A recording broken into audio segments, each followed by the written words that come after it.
शारदा शारदाम्भोजवदना वदनाम्बुजे सर्वदा सर्वदास्माकं सन्निधिं क्रियात्। श्रुतिस्मृतिपुराणानाम् आलयं करुणालयं नमामि भगवत्पादशङ्करं लोकशङ्करम्।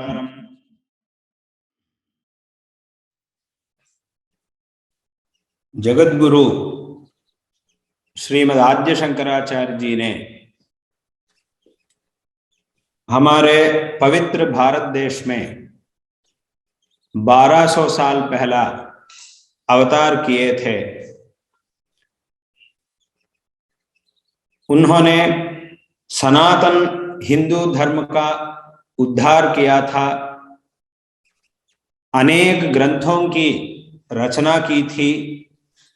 जो लोग धर्म के नाम से अपने आप में लड़ते थे, झगड़ा करते थे, उन सबको वास्तविक धर्म तत्व का उपदेश करके उनको मार्गदर्शन किए थे और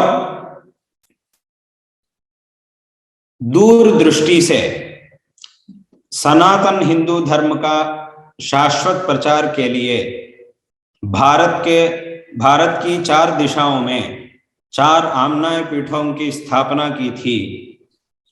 इनमें से श्रृंगेरी क्षेत्र में दक्षिणाम्नाय श्रृंगेरी शारदा पीठ की स्थापना शंकराचार्य जी ने की थी।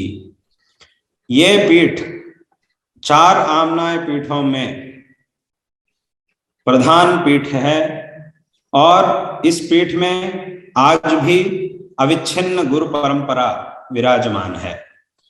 शंकराचार्य जी के बाद उनके प्रधान शिष्य जगद्गुरु श्री सुरेश्वराचार्य जी इस पीठ के प्रधान अधिपति थे, इस पीठ के अधीश थे और उनकी परंपरा में आज इस पीठ के अधीश हमारे गुरुदेव जगद्गुरु श्री श्री भारती तीर्थ महास्वामी जी इस पीठ के 36वें आचार्य अब विराजमान होकर हम सबका अनुग्रह कर रहे हैं। इस पीठ के भारत में और विदेश में भी अनेक शाखा मठ हैं। उनमें कनाडा के टोरंटो में श्रृंगेरी शाखा मठ लगभग 10 साल पहला कुंभाभिषेक होकर वहां आरंभ हुआ है। तब से ये शाखा मठ टोरंटो में विराजमान है। ये मठ वहां के सभी आस्तिकों के लिए एक श्रद्धा केंद्र है।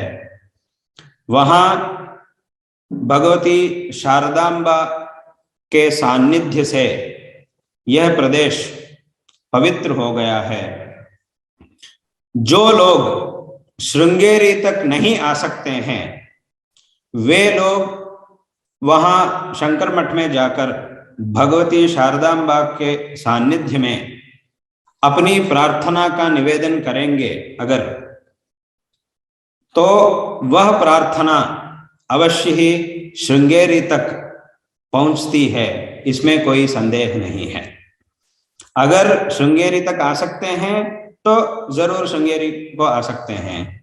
अगर यहां तक आने के लिए संभव नहीं है, तब वही मंदिर में जाकर देवी के सानिध्य में अपनी प्रार्थना को निवेदन करेंगे तो देवी की कृपा से सब अपना मनोरथ सिद्ध होते हैं। इसीलिए हम इस शाखा मठ को उस प्रदेश के एक छोटे सी श्रृंगेरी कह सकते हैं। ये बड़ा श्रृंगेरी है, वो शाखा मठ जो है वो छोटी सी श्रृंगेरी है।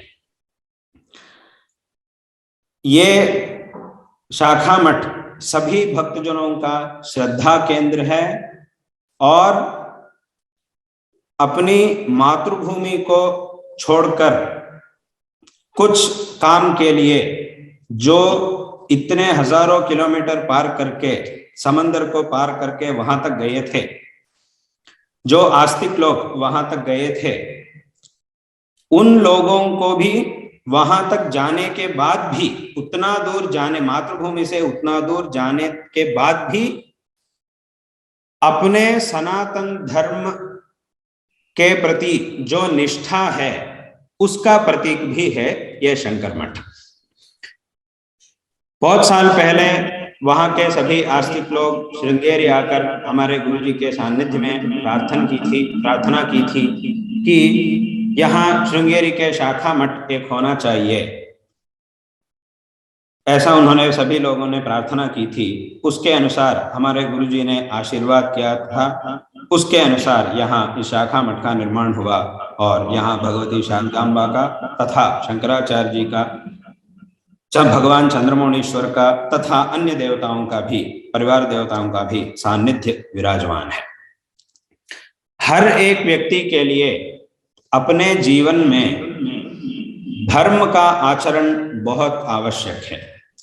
हम जहां भी जाते हैं, अगर हमें कुछ दूसरा देश में जाना पड़ा, तब भी हम, हमारी जो परंपरा है, सनातन धर्म की परंपरा है, उसको हमें छोड़ना नहीं चाहिए, क्योंकि ये जो परंपरा है ये सर्वश्रेष्ठ परंपरा है, ये अनादि परंपरा है।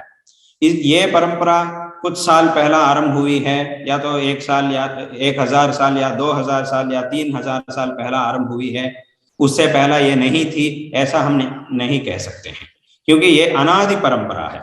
जब से ये सृष्टि है तब से ये परंपरा चलती आ रही है।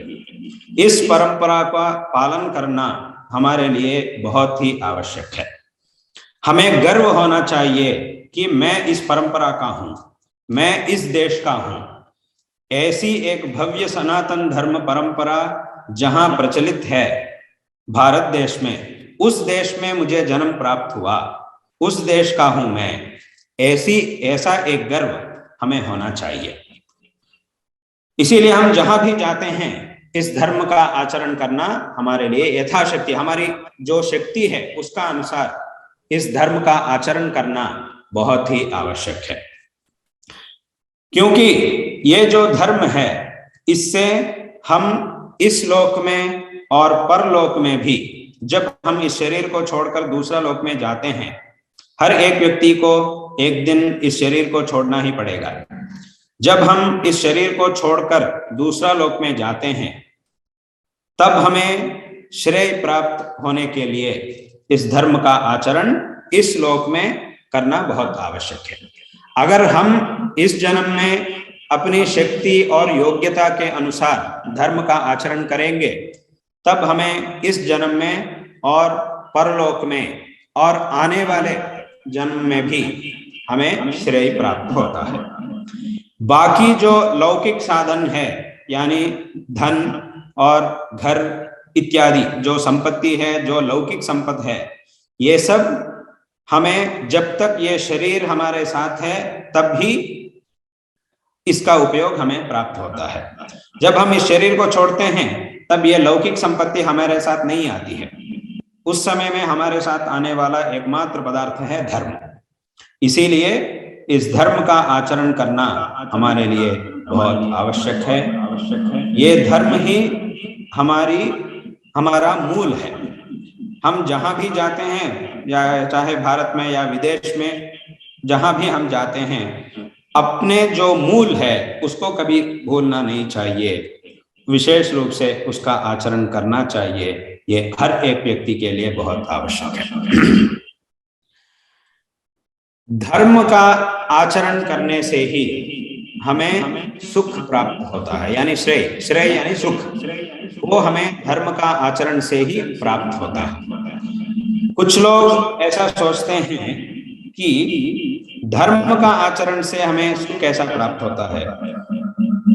धर्म से हमें सुख प्राप्त हो रहा है, अगर एक हम बहुत बड़ा घर बनाएंगे, उसमें हम रहेंगे, तब उससे हमें सुख प्राप्त हो रहा है। और अगर अच्छी तरह पैसा खर्चा करेंगे और अच्छा खाना खाएंगे, उससे तो हमें सुख प्राप्त हो रहा है। धर्म का आचरण से सुख प्राप्त हो रहा है, ऐसा आप कैसा कह सकते हैं? ऐसा कुछ लोग पूछते हैं। लेकिन यहाँ एक बात को हमें अवश्य जानना चाहिए कि जिन साधनों से हमें सुख प्राप्त हो रहा है, उन साधनों की प्राप्ति हमें कैसी हुई है, इसको हम विचार करना चाहिए। अगर केवल साधनों से ही हमें, धन से ही हमें सुख प्राप्त होने वाला है, तब वो धन सबके पास क्यों नहीं है, ज्यादा धन सबके पास क्यों नहीं है? कुछ लोगों को ही धन, ज्यादा धन प्राप्त हो रहा है। कुछ लोग बड़ी मेहनत करते हैं लेकिन उन लोगों को धन प्राप्त नहीं होता है। मेहनत तो बहुत अच्छी तरह करते हैं कुछ लोग, लेकिन उनको धन प्राप्त नहीं होता है। ऐसा क्यों हो रहा है?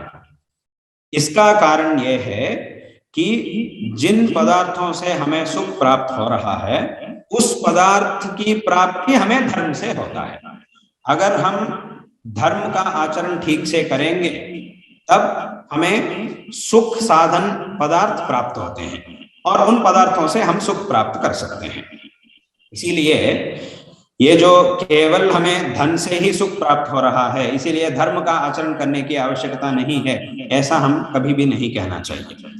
धन से और धन इत्यादि पदार्थों से हमें सुख प्राप्त हो रहा है, लेकिन उन पदार्थों की प्राप्ति जो है वो धर्म से होता है। इसीलिए अगर हम धर्म का आचरण ठीक से करेंगे, तब हमें भगवान सब कुछ प्रदान करते हैं, तब हम सुखी रह सकते हैं। इसीलिए सुख का, श्रेय का साधन है धर्म, उसका आचरण ठीक से करना चाहिए। यहाँ और एक बात भी है कि जब हम सुख का अनुभव करते हैं, उसका तात्पर्य यह है कि हमने पहला जो धर्म किया वो कम हो रहा है, क्योंकि धर्म का आचरण से ही हमें सुख मिलता है। जब हमें सुख प्राप्त हो रहा है, तब हमारा धर्म क्षीण हो रहा है। इसीलिए हमें क्या करना चाहिए? सुख को भी प्राप्त करना चाहिए और धर्म का भी आचरण करना चाहिए। जैसे कि एक व्यक्ति पहला पैसा कमाता है, उसके बाद उनकी खर्चा करता है। एक तरफ से खर्चा भी करना चाहिए और फिर कमाना भी, पैसे को कमाना भी चाहिए। ये केवल पहला पैसा कमा लिया, बाद में उसकी खर्चा कर ली, लेकिन उसका फिर नहीं कमाया था, तब क्या होगा? पूरा पैसा खर्चा होने के बाद फिर वो सुखी नहीं रह सकता है। पूरा पैसा खर्चा, जब पूरा पैसों की खर्चा हो जाती है, पैसों की खर्चा करने का समय में वो बहुत सुखी रहता है, सुख प्राप्त कर सकता है। पूरा खर्चा होने के बाद जब खाली हो गया पूरा, तब उसको सुख प्राप्त नहीं होता है। इसीलिए जब हम पैसा खर्चा करते हैं, तब उसकी कमाना भी हमें बहुत आवश्यक है। पैसों को कमाना भी चाहिए और खर्चा भी करना चाहिए। ऐसा ही सुख को भोगना भी चाहिए और उसके जो हेतु है धर्म, उसका आचरण भी करना चाहिए। दोनों भी हमारे लिए बहुत आवश्यक है। सुख का अनुभव करना ये पैसों की खर्चा करने का समान है। धर्म का आचरण करना जो है वो पैसों को कमाने का समान है। अगर हम सुख को भोग कर पूरा हमारा जो धर्म है उसको हम क्षीण करेंगे, तब जब हमारा पूरा धर्म क्षीण हो जाता है, तब हमें सुख प्राप्त नहीं होता है। इसीलिए धर्म का भी आचरण करना चाहिए और सुख को भी प्राप्त करना चाहिए। हमारा जो जन्म है, मनुष्य जन्म, ये केवल सुख प्राप्त करने के लिए ही नहीं है। सुख को प्राप्त भी कर सकते हैं, लेकिन उसके लिए ही ये मनुष्य जन्म है, ऐसा कोई सोचना नहीं चाहिए। सुख को भी प्राप्त कर सकते हैं और धर्म का भी आचरण करना चाहिए।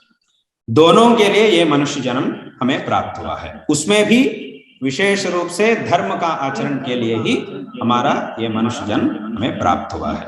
इसीलिए इस मनुष्य जन्म में हमारा आद्य कर्तव्य है धर्म का आचरण करना। अपनी शक्ति के अनुसार, योग्यता के अनुसार, जो गुरु हैं, जो शास्त्रज्ञ हैं, उनसे हमारे लिए जो योग्य धर्म है उसे जानकर धर्म का आचरण करना चाहिए। जो बड़े हैं, जो गुरु हैं, उनके पास जाकर अपनी योग्यता के अनुसार मुझे क्या करना चाहिए, इस प्रकार प्रश्न करना चाहिए और उनसे जो मार्गदर्शन हमें प्राप्त होता है उसका अनुसार धर्म का आचरण करना है। ये बहुत ही आवश्यक है। हमें बहुत संतोष हो रहा है कि कनाडा में हमारे सभी शिष्य लोग, श्रृंगेरी शारदा पीठ के जो पारंपरिक शिष्य हैं, वे सब वहां जाने के बाद भी बहुत ही श्रद्धा से धर्म का अनुष्ठान कर रहे हैं, अपनी शक्ति के अनुसार धर्म का आचरण कर रहे हैं और भगवान की पूजन कर रहे हैं और गुरु की सेवा कर रहे हैं। इसे हम बहुत ही संतुष्ट हैं। ये भगवान की सेवा और गुरु की सेवा, धर्म का आचरण सदैव ऐसा ही अनुवृत्त होना चाहिए, ये कभी रुकना नहीं चाहिए। आप सबको भी इसका आचरण करना है और आने वाले जो पीढ़ियां हैं, आने वाली जो पीढ़ियां हैं, उनसे भी इसका आचरण करवाना चाहिए। ये बहुत ही आवश्यक है। इस प्रकार के धर्म का आचरण सदैव होते रहें, ऐसा हम इस संदर्भ में आपको आशीर्वाद दे रहे हैं। इस संदर्भ में विशेष रूप से कार्तिक मास में, शास्त्रों में इस कार्तिक मास का महात्म्य विस्तृत रूप से प्रतिपादित किया गया है। ये जो कार्तिक मास है, इसमें सभी देवताओं का पूजन हम कर सकते हैं। सभी देवताओं का पूजन इस कार्तिक मास में प्रशस्त कहा गया है। उसमें भी विशेष रूप से भगवान ईश्वर का पूजन विशेष रूप से करने से हमें सभी प्रकार के श्रेय प्राप्त होते हैं। भगवान ईश्वर की ये महिमा है, ईश्वर का ये महात्म्य है कि वे भक्ति से, भक्तों में जो भक्ति है उसे वे शीघ्र ही संतुष्ट होते हैं। इसीलिए ईश्वर के नाम एक है आशुतोष, ऐसा एक नाम है ईश्वर का। इसका तात्पर्य यह है कि आशु, संस्कृत भाषा में आशु शब्द का अर्थ है शीघ्र, तोष उसका अर्थ है संतोष। जो भक्तों की भक्ति से शीघ्र ही संतुष्ट होते हैं उनको आशुतोष कहते हैं। इसीलिए भगवान के शिव जी की आराधना महारुद्र याग विशेष रूप से यहाँ अभी अनुष्ठित किया जा रहा है। यह बहुत ही संतोषजनक बात है। भगवान ईश्वर जी हमारी शुद्ध भक्ति से शीघ्र ही संतुष्ट होकर हमें अनुग्रह करते हैं, सभी प्रकार के श्रेय प्रदान करते हैं। यहाँ और एक बात भी हमें जानना चाहिए कि हम भक्ति से जब ईश्वर की, शिव जी की पूजा करते हैं, तब वे जितना शीघ्र हमें अनुग्रह करते हैं, श्रेय प्रदान करते हैं, उतना ही शीघ्र अगर हम कुछ पाप करेंगे तब हमें दंड भी देते हैं। ये ईश्वर जी का स्वभाव है। अच्छी तरह पूजन करने से, सज्जन होकर शुद्ध मन से पूजन करने से जितना शीघ्र हमें वर प्रदान करते हैं, उतना ही शीघ्र कुछ अपराध करने से, पाप करने से हमें दंड भी देते हैं। इसीलिए हमें ईश्वर का अनुग्रह का पात्र बनना चाहिए। ईश्वर का क्रोध का पात्र हमें कभी नहीं बनना चाहिए। उसके लिए एकमात्र मार्ग है धर्म का आचरण। जो धार्मिक है उसको ही भगवान अनुग्रह करते हैं, जो अधार्मिक है उसको भगवान दंड देते हैं। इसीलिए हमें भगवान का अनुग्रह चाहिए, भगवान का दंड का पात्र हमें कभी नहीं होना चाहिए। इसीलिए भगवान ईश्वर जी की पूजा, विशेष पूजन महारुद्र याग यहाँ हो रहा है। यह बहुत ही संतोषजनक बात है। हमारा ये संप्रदाय है कि भगवान की पूजा करना। एक एक संदर्भ में भगवान के जो अनेक स्वरूप हैं, भगवान तो एक ही हैं, उनका रूप, उनका स्वरूप और उनका नाम तो अलग है, लेकिन हर एक स्वरूप में अंतर्गत चैतन्य तो एक ही है। एक ही भगवान अनेक संदर्भों में एक एक काम करने के लिए अनेक शरीरों को धारण करते हैं और हमारे सामने आते हैं, हमें अनुग्रह करते हैं। जैसा कि एक ही भगवान सृष्टि करने के लिए ब्रह्मा के स्वरूप को धारण करते हैं और इस जगत का परिपालन करने के लिए विष्णु का रूप का धारण करते हैं और इसका संहार करने के लिए, लय करने के लिए भगवान शिव जी का शरीर धारण करते हैं। यहाँ नाम और शरीर रूप इनमें भेद है, लेकिन भगवान में कोई फर्क नहीं है। इसीलिए हम भगवान की जो भी मूर्ति है, जो भी स्वरूप है, उसका हम पूजन करते हैं, तब हमें फल मिलता ही है। फल के विषय में हमें कोई फर्क नहीं होता है। इसीलिए श्रद्धा से, बहुत ही श्रद्धा से भगवान की पूजा करना ये बहुत ही आवश्यक है। जब हम भगवान की पूजा करते हैं तब हमारा मन में एक ऐसी भावना होनी चाहिए कि मैं केवल एक जड़ मूर्ति का पूजन नहीं कर रहा हूं, किंतु जो पूरा इस दुनिया का नियामक है, इसकी सृष्टि करके इसका पालन करते हैं और इसका लय करते हैं और सभी लोगों को अनुग्रह करते हैं, जो भगवान सर्वज्ञ हैं, सभी प्रकार की शक्तियां जिनके पास हैं, उनकी पूजा मैं कर रहा हूं। वे भगवान ही अब मेरे सामने आए हैं, उनका पूजन मैं कर रहा हूं, ऐसी एक भावना हम पर होनी चाहिए। मैं केवल ये एक जड़ पत्थर की पूजा कर रहा हूं, ऐसी भावना हमें नहीं होना चाहिए। क्योंकि वेदांत शास्त्र में एक विचार किया गया है कि एक प्रश्न उठा था कि भगवान अगर एक हैं, तब करोड़ों लोग जब एक ही समय में भगवान की पूजा करते हैं, अनेक प्रदेशों में, एक एक जगह में भगवान की पूजा अगर करते हैं, तब भगवान हर एक जगह में जाकर उनकी पूजा को कैसा स्वीकार करते हैं। क्योंकि भगवान तो एक ही है। अगर हमें एक ही अनेक कार्यक्रमों में जाना पड़ा, तब हम क्या करते हैं, एक ही समय में नहीं जा सकते हैं। पहला एक कार्यक्रम में जाते हैं, उसकी समाप्ति के पश्चात दूसरा कार्यक्रम में जाते हैं, उसकी समाप्ति के उपरांत दूसरा कार्यक्रम में जाते हैं, ऐसा करते हैं। वैसा ही अगर भगवान एक ही है, तब एक ही समय में अनेक जगहों में अनेक लोग, हजारों करोड़ों लोग जब पूजन करते हैं, तब उन सब की पूजा भगवान कैसा स्वीकार करते हैं। अगर एक जगह में जाकर उनकी पूजा स्वीकार करेंगे, वहां समाप्त होने के बाद अगर दूसरी जगह में जाएंगे, तब तक वहां भी पूजा समाप्त हो जाती है, तो उनकी पूजा का स्वीकार भगवान कैसा करते हैं, ऐसा एक प्रश्न शास्त्र में उठा था। उसका जवाब वहां दिया गया है कि यद्यपि एक साधारण इंसान एक ही समय में अनेक जगहों में, अनेक प्रदेशों में उपस्थित नहीं हो सकता, एक के बाद एक प्रदेश में ही उपस्थित हो सकता है, एक के बाद ही एक प्रदेश में दूसरा प्रदेश में वो उपस्थित हो सकता है। लेकिन भगवान की जो शक्ति है वो अचिंत्य है। भगवान तो एक ही समय में अनेक शरीरों का धारण करके अनेक प्रदेशों में उपस्थित हो सकते हैं।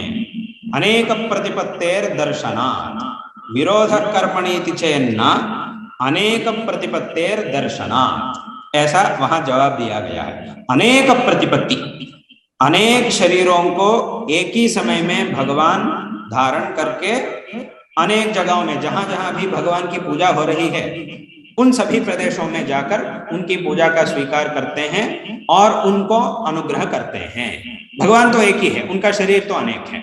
हर एक जगह में जाते हैं और वहां पूजन करते हैं, वहां उनकी पूजा का स्वीकार करते हैं, ऐसा शास्त्र में कहा गया है। एक साधारण आदमी से ये नहीं हो सकता, लेकिन भगवान की शक्ति अचिंत्य है, भगवान से ये सब होता है।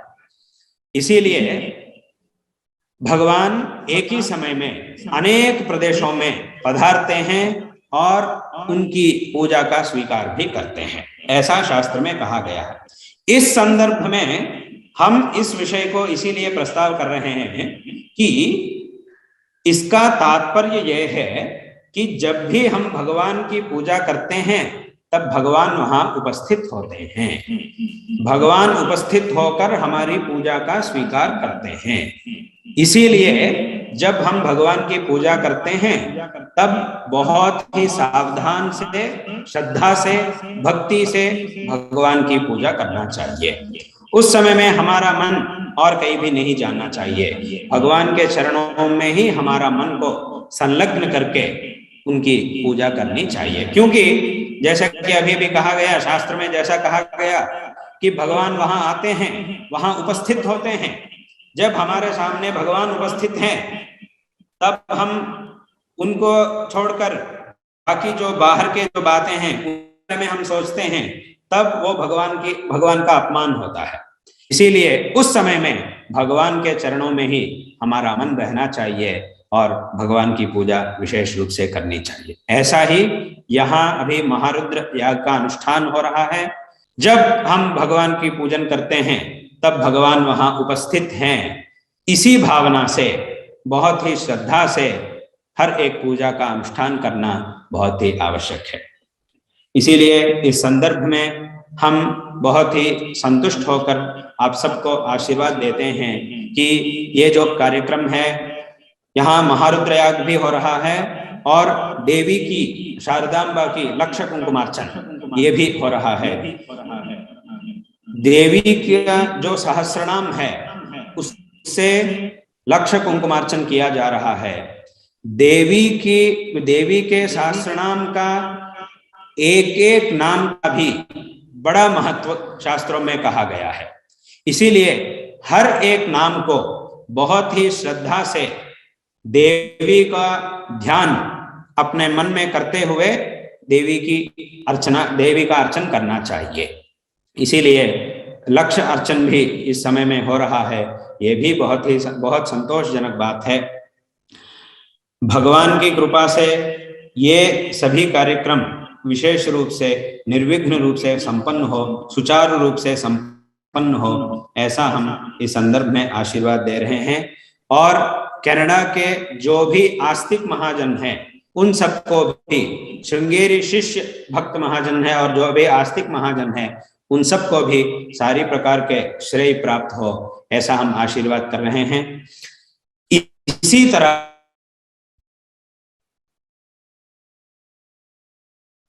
आचरण ऐसा भी हम इस संदर्भ में आशीर्वाद दे रहे हैं। हमारा जीवन में जैसा कि अभी भी कहा गया कि धर्म का आचरण ही बहुत ही आवश्यक है, उसके ऊपर और कुछ नहीं है। जो सब धर्म का आचरण के नीचे ही हो, धर्म का आचरण ही सबसे श्रेष्ठ है। इसीलिए धर्म का आचरण यानी भगवान की सेवा और गुरु की सेवा और जो लोग कष्ट में हैं उनका उपकार करना, ये सब धर्म ही है। इस प्रकार के धर्म को अपनी शक्ति के अनुसार करना, आचरण करना बहुत आवश्यक है। इस प्रकार धर्म का आचरण करने का सौभाग्य आप सबको इसी प्रकार प्राप्त होते रहे, ऐसा हम इस संदर्भ में आशीर्वाद दे रहे हैं। और हर साल कम से कम साल में एक बार श्रृंगेरी आकर भगवती शारदांबा की तथा जगतगुरु महास्वामी जी के दर्शन करने का ही आप सबको प्राप्त हो, ऐसा भी हम इस संदर्भ में आशीर्वाद कर रहे हैं। यहाँ उपस्थित सभी आस्तिक महाजनों को आशीर्वाद दे रहे हैं। जब ये कार्यक्रम का निश्चय हुआ था तब 2 महीने पहले लक्ष्मणन जी श्रृंगेरी आए थे। श्रृंगेरी आकर हमारे सान्निध्य में वहां के सभी आस्तिक लोगों की तरफ से प्रार्थना की थी उन्होंने कि इस प्रकार कार्तिक मास में ये कार्यक्रम होने वाला है, महारुद्र कार्यक्रम है। इस संदर्भ में आपके आशीर्वाद, अनुग्रह भाषण रूप से आपके आशीर्वाद चाहिए, ऐसा उन्होंने प्रार्थना की थी। हमने बहुत ही संतोष से उस समय में कहा था कि वहां के सभी लोग हमारे शिष्य हैं, इसीलिए हमारे शिष्यों को आशीर्वाद हम क्यों नहीं देंगे, हम जरूर देंगे। इसीलिए उस संदर्भ में हम इस प्रकार में इस व्यवस्था से स्थित होकर आप सबको आशीर्वाद ऐसा कहा था। इस प्रकार आज हम आशीर्वाद दे रहे हैं कि श्री शारदा चंद्रमौळीश्वर की कृपा से तथा हमारे गुरुदेव जगत गुरु श्री श्री भारती तीर्थ महास्वामी जी की कृपा से आप सबको श्रेय प्राप्त हो। और आज यहाँ जो भी ऋत्विक लोग उपस्थित हैं, जो वैदिक उपस्थित हैं, उन सबको भी हम इस संदर्भ में आशीर्वाद दे रहे हैं। हर नमः पार्वती पतये, हर हर महादेव।